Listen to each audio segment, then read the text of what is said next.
제가 자주 다니는 길에 또 왔고요. 일단 올라갈 때는 노멀 모드로, 내려올 때는 스포츠 모드를 타면서 좀 이야기를 해드리도록 할게요.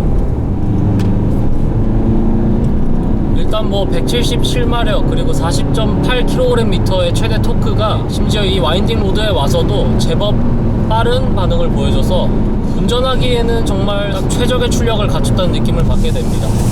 다만 이렇게 운전을 할 때는 회전 질감에 대한 관심이 특별히 안 생기게 되는데, 오히려 이 차는 서 있을 때, 정지해 있을 때의 그 반응이 너무 좀 심하다 싶을 정도로 엔진의 소음과 진동이 좀 상당히 크게 느껴지는 편이거든요. 멈추지 말라는 거를 말씀드리고 싶을 정도로 사실 이 차의 일상적인 주행을 할 때 있어서 정차된 상태에서의 회전 질감은 사실 좋다고 보긴 좀 어려울 것 같습니다. 이렇게 제가 이 길을 타면서 느껴지는 이 차의 거동이 정말 훌륭합니다. 뭐 기본적으로 푸조차 자체가 핸들링 성능이 나쁘다거나 이러진 않았어요. 근데 이 차 같은 경우에는 되게 딱 원할 만큼의, 그리고 크게 기울지 않는, 지금 이게 노멀 모드인데도 거의 웬만한 차 스포츠 모드 그 이상 뺨칠 정도의 거동과 반응을 보여주고, 차를 믿고 탄다는 게 얼마나 소중하고 값진 건지를 푸조 508을 타면서 절실히 느끼고 있습니다.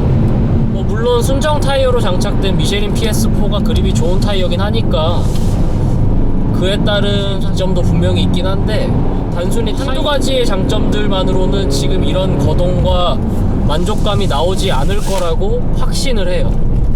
그렇기 때문에 이 지금 같은 이 와인딩 로드를 타면서 이 복합적인 다양한 상황에서의 만족감이 느껴지는 주된 요인은 결과적으로는 이 차에 정말 뛰어난 주행 성능이 있다는 거죠. 브레이크도 일반 도로에서 탈 때는 좀 예민하게 구는 편이어서 날 좀 서 있구나 그렇게 느끼게 되는데, 오히려 브레이크의 제동량이 많을 때는 의외로 세밀하게 조작하는 게 어렵지가 않고요. 이 길을 타면서도 브레이크가 뭐 힘들어 한다거나 이런 것들은 좀 느끼기가 힘들게 되네요. 정말 전형적인 유럽차의 장점을 상당히 잘 가지고 있구나 라고 느끼게 됩니다. 그리고 이 차가 나가는 걸 보시면 차가 느리다고 이야기하실 분들은 많지 않으실 것 같아요. 이 차의 배기량과 차급 이런 것들을 종합해 봤을 때 상당히 훌륭하다 싶을 정도로 잘 나가는데, 푸조에 따르면 전 세대에 비해서 70kg 가까운 무게 경량화가 이뤄졌다고 해요. 근데 차 크기 줄어들고 뭐 높이 낮아졌으니까 뭐 당연한 거 아니냐 싶긴 한데, 70kg 줄이는 게 생각보다 쉬운 일은 아니거든요. 뭐 단적인 예로 현대차 보세요.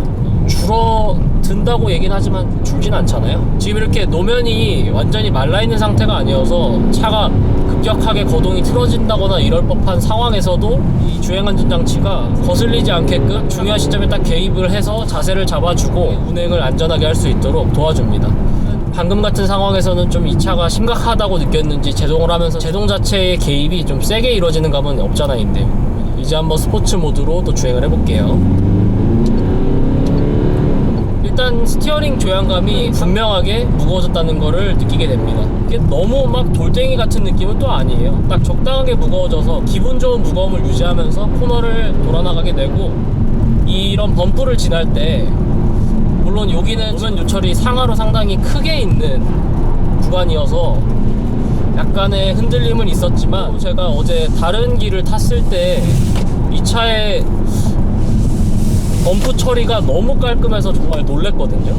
딱 이상적으로 지나갔다는 느낌만 들게끔 딱 돌아나가는 거예요. 근데 범프 처리 그렇게 예술적으로 하는 차 별로 없거든요. 차 자체가 많이 물러지기도 해서 운전의 즐거움보다는 그냥 좀 절대적인 편안함 이런 데에 초점을 맞추다 보니까 뭐 약간 바보가 된 F30 3시리즈도 그렇고 그런 차들이 엄청 많은데, 푸조의 장기인 그런 빼어난 핸들링을 엄청나게 잘 간직을 하고 있으면서 그에 따른 거동이나 차량의 움직임이 거의 사기적이다 싶을 정도로 정말 게임같이, 근데 진짜 차 예술입니다. 기회가 되신다면 일반 도로에서 타셔도 그 차의 그 진가가 엄청나게 느껴지겠지만, 약간의 이런 구비진 길, 서울 쪽에서 뭐 남산 쪽에서 그냥 적당히 조깅하는 느낌으로 타도 지금까지 내가 타왔던 차들과는 정말 다르구나, 전륜구동차가 이렇게까지 운전이 즐거울 수 있구나 라고 엄청나게 감동과 감탄을 하시게 될 겁니다.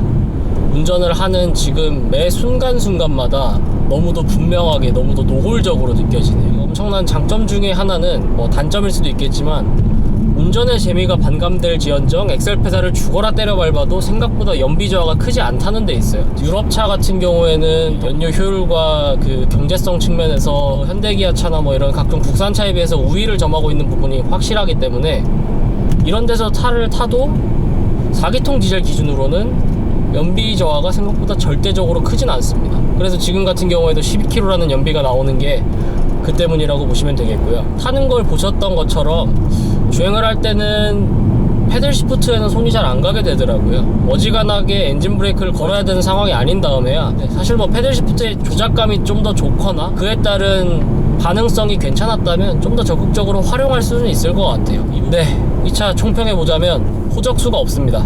근데 지금의 신형은 너무 생긴 것도 예쁘고 또 그 인위적이지도 않고 뿐만 아니라 이 실내에서 보여지는 그리고 이 차의 상품성이나 그런 종합적인 만족감은 이미 농익을 대로 익은 2.0L 디젤 엔진의 필요 충분한 힘과 정체성을 의심하게끔 만들 정도로 직결감을 갖춘 8단 아이신 자동 변속기인 각종 편의사양, 능동형 안전사양의 빠릿빠릿한 그런 반응성에 이르기까지 뭐 하나 흠을 잡을 여지가 없고 이게 얼마나 사람이 작정하고 덤비면 무서운지를 보여주는 거의 사실상 전륜구동으로서는 완벽한 디젤 세단이지 않나.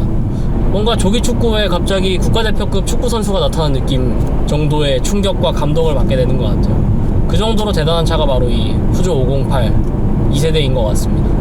제가 이렇게 리뷰를 진행을 하면서 이렇게까지 입에 침이 마를 정도로 호평을 했던 적이 없는 것 같아요. 아 진짜 침 마려. 무엇보다 저는 푸조를 그렇게 선호하지 않았던 사람으로서 이렇게까지 푸조에 열광하고 호평하게 될 줄 생각도 못했고 예상도 못했습니다. 근데 이 차를 타면서 그렇게 되네요. 특히 가격적인 매력도 분명히 있는 것 같아요. 4천만원대 중반으로 이 정도의 주행 성능과 패키징, 엄청나게 쾌활하게 작동되는 능동형 안전사양을 갖춘 차가 제 생각엔 없는 것 같거든요. 뭐 물론 금액대를 더 주면 더 나은 선택들을 할 수 있겠지만 그건 말 그대로 추가적인 비용이 들어가는 거니까 전용 구동 4천만원대 중반이라는 기준으로 봤을 때 이 차를 대적할 수 있는 상대는 특별히 없는 것 같습니다. 물론 이 차는 5,200만원이긴 합니다만 5천만원대 초반에 이 정도 만족감을 안겨주는 수입 디젤차가 또 있을까 싶고요. 근데 뭐 말씀드렸던 그런 디테일에 대한 아쉬운 부분, 뭐 소재에 대한 마감 처리에 대한 아쉬움이나 한글화를 함에 있어서 뭔가 좀 미진하게 했던 부분들은 그냥 연식 변경이나 추후 상품성 개선이 이루어졌을 때 이 모니터 화면의 증대와 함께 변화가 이루어졌으면 좋겠습니다. 약간의 시간이 걸릴 부분이라고 생각을 하고 있어요. 왜냐하면 이 차만 단순히 옵션을 부각시킬 수는 없기 때문에. 그러니까 지금의 푸조가 최신 푸조로 싹 물갈이 돼서 이 화면이 커지는 거에 이제 허락되는 시점, 그때가 됐을 때는 정말 흠잡기 힘든 완벽한 차로 자리매김할 수 있지 않을까 싶습니다. 푸조가 평범한 그냥 일반적인 브랜드에서 뭐 지금의 현대차가 시도하는 적당한 프리미엄을 지향하는 정도의 회사로 발돋움할 수 있는, 그러기 위해서는 소재 개선이나 그런 약간 섬세한 마감 같은 것들이 들어갈 필요가 있겠습니다. 물론 플래그십 개념으로 시트로엥 위에 지금 DS 자체가 나오면서 푸조의 입지를 어떻게 가져갈지는 좀 지켜봐야 될 부분인 것 같아요. 시트로엥 자체는 좀 더 차별화를 할 수 있겠죠. 감성적인 측면에서 좀 더 소재를 고급스러운 걸 쓰거나 육안상 딱 드러나는 변화들을 넣을 수 있겠지만, 푸조에서는 이 차의 경쟁 상대를 폭스바겐 아테온이라고 이야기를 하고 있어요. 실제로도 뭐 많이 겹칠 거라고 생각은 해요. 제가 지금 아테온을 타보지 않아서 표현이 좀 조심스러울 순 있지만, 제가 티구안 올스페이스나 요즘의 폭스바겐 차들을 잠깐 탔을 때의 경험을 비춰봤을 때 오히려 이 차를 타면 느껴지는 만족감에 있어서는 의외로 아테온 쪽이 좀 많이 덜할 수 있겠다는 생각이 좀 들거든요. 근데 다만 이 부분은 어디까지나 개인적인 생각이고, 추후에 제가 아테온을 만약에 시승을 하게 된다면 좀 더 그때 자세한 이야기를 하면서 그에 따른 비교를 좀 더 명확하게 할 수 있도록 하겠습니다. 제가 디젤차 타면서 이렇게까지 재밌게 운전한 적이 없었던 것 같은데 그 정도로 재밌네요. 208 같은 경우에는 좀 엔진 출력이 너무 좀 떨어지는 편이라 아무래도 운전하면서 이런 정도의 성능에 대한 만족감을 가져가진 못하겠지만, 308 같은 경우에 동일한 엔진이 탑재된 차 308 GT를 탔을 때도 이것만한 만족감을 느낄 수 있다면 그냥 요즘 푸조를 그냥 제가 너무 얕잡아 봤던 것 같네요. 네, 지금까지 매티비 최아림이었습니다. 시청해주셔서 감사합니다.